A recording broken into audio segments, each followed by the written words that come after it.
নমস্কার বন্ধুরা, মেনকা রান্নাঘরে আপনাদের সবাইকে স্বাগত জানাই। তো বন্ধুরা, আজকের আমি আবার একটা রেসিপি নিয়ে চলে এসেছি, জল বড়া ঝিঙের ঝোল। তো কিভাবে বানাচ্ছি আপনাদের সাথে শেয়ার করছি, আর পুরো ভিডিওটা দেখার জন্য অনুরোধ করছি বন্ধুদেরকে। ভালো লাগলে একটা লাইক কমেন্ট সাবস্ক্রাইব করে পাশে থাকবেন বন্ধুরা। তো চলুন রেসিপিটা কখন কি দিচ্ছি মশলা, তো সেইভাবে আমি দেখাচ্ছি, পুরো ভিডিওটা দেখার জন্যে অনুরোধ করলাম। তো চলুন দেখাচ্ছি আমি। তো আমি এখানে প্রথমে মটর ডাল এখানে ভিজিয়ে রেখেছিলাম। দেখুন এখানে আমি 100 মতন মটর ডাল ভিজিয়ে রেখেছি। তো এটাকে আমি জলটা ঝরিয়ে মিক্সির মধ্যে পেস্ট করে নেবো। মটর ডালটা যতটা চেষ্টা করবেন যেন জল বেশি না দিয়ে এটাকে বেটে নেওয়ার।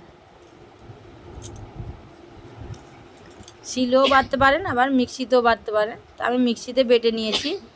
এখানে তিনটে আদা দিয়েছি আর দুটো কাঁচা লঙ্কা ভেঙে দিয়েছি, দিয়ে এটাকে আমি পেস্ট করে নিচ্ছি। তো এখানে আমি ঝিঙে কেটে নিয়েছি, দুটো ঝিঙে কেটেছি। এখানে আদা নিয়েছি, আদাটাও পেস্ট করে নিতে হবে। আর এখানে একটা টমেটো নিয়েছি আর আলু নিয়েছি। আলুটা আপনারা দিতে পারেন, নাও পারেন। তো এবার আমি এখানে প্রথমে ডালটা দেখুন আমি বেটে নিয়েছি, একদম সুন্দর করে বেটে নিয়েছি, মিহি করে বেটেছি। ডালটা কোনো দানা বানা নেই, দানা নেই। তো দেখুন একদম এইভাবে বেটে নেবেন যাতে বেশি জল জল না হয়।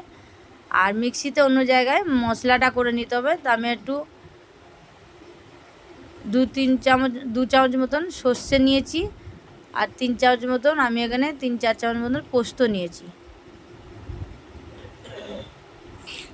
আর 1 চামচ মতন এখানে সাদা সর্ষে নিয়েছি।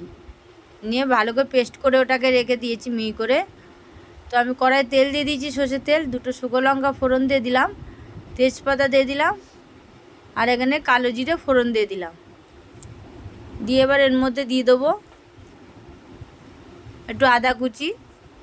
আদা বেটে রেখেছি, আপনি ঘষে নিয়েছিলাম, আপনারা পারলে এটা বেটে নেবেন। নিয়ে একটু লাল লাল করে আদাটাকে একটু ভেজে নেবেন, তাহলে কি টেস্টটা খুব ভালো হবে। এবার আমি এখানে ঝিঙে আলুটা দিয়ে দিলাম। আপনারা চাইলে আলুটা না দিতে পারবেন, শুধু ঝিঙে দিয়ে এটা করতে পারবেন। তো ভালো করে দিয়ে এবার একটু ভালো করে নাড়াচাড়া করে একটু ভেজে নিচ্ছি সবজিটাকে। তো এভাবে একটু ভেজে নিচ্ছি। এটা খেতে খুবই ভালো হয়েছিল, টেস্টও হয়েছিল খুব সুন্দর। তো এবার নুন দিয়ে দিলাম, স্বাদ মতন আমি নুন দিয়ে দিলাম একবারে। টমেটো কুচি দিয়ে দিলাম, টমেটোটাও আপনারা দিতে পারেন, নাও পারেন, এটা আমি দিয়েছি। তো আপনারা চাইলে দিতে পারেন, নাও পারেন। তো দিয়ে ভালো করে এবার আমি এইভাবে নাড়াচাড়া করে নিচ্ছি খুব। এবার এখানে ডালের মধ্যে নুন দিয়ে দিলাম, আর একটু হলুদ গুঁড়ো দিয়ে দিলাম। দিয়ে ভালো করে এটাকে ফাটিয়ে নিতে হবে, খুব ভালো করে এটাকে মিশিয়ে নেবেন নুনের আর হলুদের সঙ্গে। ওদিকে আমি ওটা ঢাকা দিয়ে রেখেছিলাম, কড়াইতে ঢাকা দিয়ে রেখেছি ওটা। তো ভালো করে দেখুন এটা ফাটিয়ে নিলাম।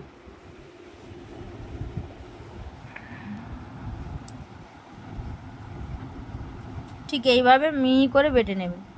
তো এবার কড়ার মধ্যে এবার আমি দিয়ে দিচ্ছি এখানে হলুদ গুঁড়ো।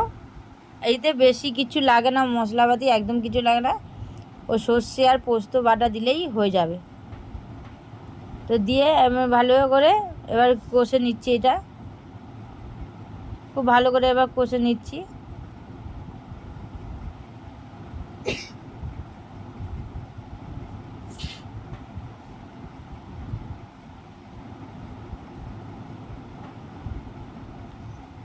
তো দেখুন ভালো করে কষা হয়ে গেছে, ঝিঙেগুলো নরম হয়ে গেছে।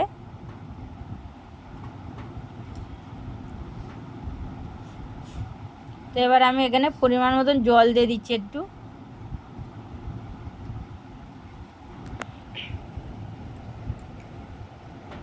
দিয়ে ঢাকা দিয়ে এটাকে রান্না করে নিচ্ছি। তো ঢাকনা খুলে দিই, দেখবো আলুটা সিদ্ধ হয়ে গেছে কিনা। আলুটা না দিলে এটা খুব তাড়াতাড়ি হয়ে যাবে, যেহেতু ঝিঙে নরম, তো জলও বেরোবে আর তাড়াতাড়ি হয়ে যাবে। তো তো এবার গ্যাসটা একদম কমিয়ে রেখে ডালগুলো যেটা আমি করে রেখেছিলাম ফাটিয়ে সেটাকে এইভাবে বড়া করে দিয়ে দিচ্ছি। সব বড়াটাই এখানে দিয়ে দেবো, ডালটা বড়া মতন করে। গ্যাসটা কিন্তু একদম কম আঁচে রেখে দেবেন।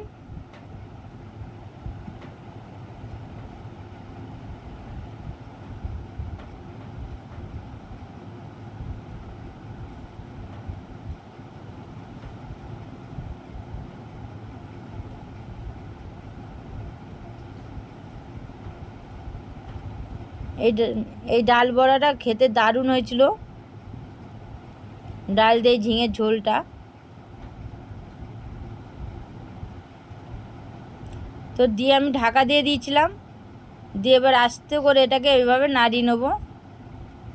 দেখুন ডাল বড়াটা ডালগুলো দিয়ে কিন্তু এটাকে নাড়া যাবে না, ওটাকে ঢাকা দিয়ে দিতে হবে। দিয়ে এবার ওটাকে ফুটতে দিতে হবে। তারপরে এটাকে ঢাকনা খুলে দেখবেন ওটা শক্ত হয়ে গেছে একদম।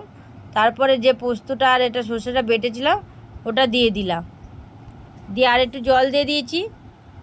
এবার সামান্য একটু চিনি দিয়ে দিলাম স্বাদের জন্যে,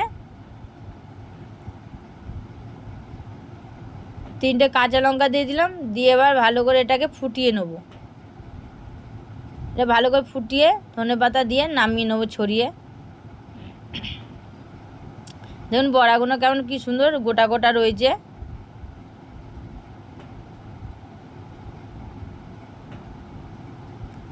তো এবার ভালো করে ফুটিয়ে এবার নামিয়ে নিচ্ছি এটাকে। ওপর থেকে সর্ষের তেল ছড়িয়ে দেবেন যাতে খুব সুন্দর টেস্ট হয়। সর্ষের তেল ছড়িয়ে যেমন ইলিশ মাছে সর্ষের তেল দেওয়া হয় নামানোর সময়, কাঁচা সর্ষের তেলটা দিলে খুব সুন্দর সেন্ট হয় আর খেতে দারুণ লাগে। তো এবার হয়ে গেছে, আমি নামিয়ে নিচ্ছি এটাকে। ওপর থেকে এবার ধনেপাতা ছড়িয়ে দেবো।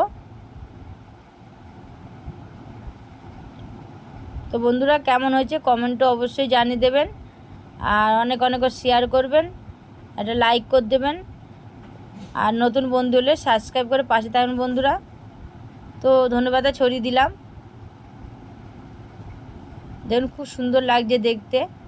তো এখনকার মতন আবার এলাম, নতুন ভিডিও নিয়ে ফিরে আসবো পরে আবার। নমস্কার।